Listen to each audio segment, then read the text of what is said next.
Лево, че е голем колко дъската за гладене, ще я кажем. Дъската за глътване. За съжаление само 5 се фанаха едри.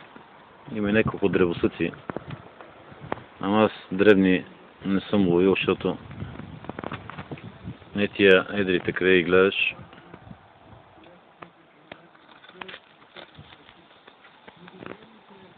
Е, това вижда рибката за последен път в живота си.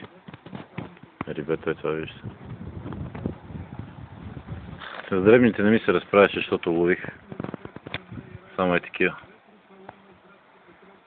5 риби са 2 кила. По 4-500 грама. Е, това даже малко по-едричка. Си колко готина. Ай, много здраве.